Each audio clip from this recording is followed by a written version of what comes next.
നമുക്ക് ചുറ്റുമുള്ള സാഹചര്യങ്ങൾ സംഘർഷം നിറഞ്ഞതാണെങ്കിൽ, വേദന നിറഞ്ഞതാണെങ്കിൽ, ആ സംഘർഷത്തെയോ വേദനയോ ഇല്ലാതാക്കാനല്ല നോക്കേണ്ടത്. ആ സമയത്ത് നമ്മുടെ മനസ്സിനെ നിശബ്ദമാക്കാനും നിശ്ചലമാക്കാനുമുള്ള സാഹചര്യങ്ങൾ ഒരുക്കി കൊടുക്കുകയാണ് വേണ്ടത്. അങ്ങനെ നമ്മുടെ മനസ്സ് നിശ്ചലമാവുമ്പോൾ, നിശബ്ദമാവുമ്പോൾ, ആ സംഘർഷങ്ങൾ, വേദനകൾ എന്ന് പറയുന്നത് ഒരു ഇളം കാറ്റ് നമ്മെ തലോടി കടന്നു പോകുന്നത് പോലെ പോകും.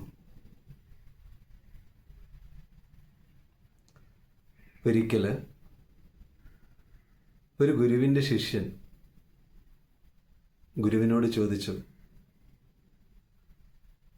ഈ ലോകം ശബ്ദങ്ങൾ നിറഞ്ഞതാണ്, സംഘർഷം നിറഞ്ഞതാണ്.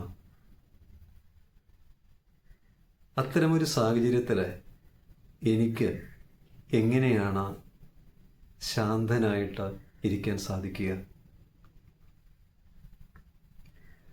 ഗുരു ശിഷ്യനെയും കൊണ്ട് ഒരു വലിയ മരത്തിൻ്റെ അരികിലേക്ക് എത്തി. ആ സമയത്ത് ശക്തമായ കാറ്റ് ഉണ്ടായിരുന്നു.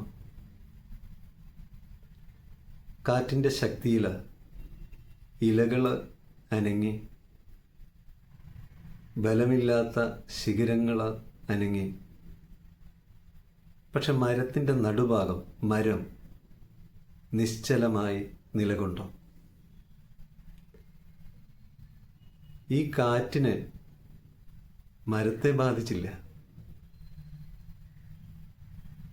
ഗുരു ശിഷ്യനോട് പറഞ്ഞു, പുറത്ത് ശബ്ദങ്ങളുണ്ട്, സംഘർഷങ്ങളുണ്ട്, ലോകം അതാണ്. ആ സംഘർഷങ്ങളെയും ചുറ്റുമുള്ള സാഹചര്യങ്ങളെയും മാറ്റുന്നതിന് പകരം നീ നിൻ്റെ മനസ്സിനെ നിശബ്ദമാക്കി വെക്കുക, നിശ്ചലമാക്കി വെക്കുക. ആ വെക്കുന്നതിലൂടെ പുറത്തുള്ള സംഘർഷവും വേദനയും സാഹചര്യവും നിന്നെ തഴുകിയിട്ട് കടന്നു പോകും. ഏത് സാഹചര്യത്തിലും നമുക്ക് നമ്മുടെ മനസ്സിനെ നിശബ്ദമാക്കിയിട്ട് നിശ്ചലമാക്കിയിട്ട് വെക്കാനാവണം. അതിനുള്ള സാഹചര്യങ്ങൾ നമ്മൾ നമ്മുടെ മനസ്സിന് ഒരുക്കി കൊടുക്കണം. അങ്ങനെ ഒരുക്കാൻ കഴിയട്ടെ എന്നുള്ള പ്രാർത്ഥനയോടെ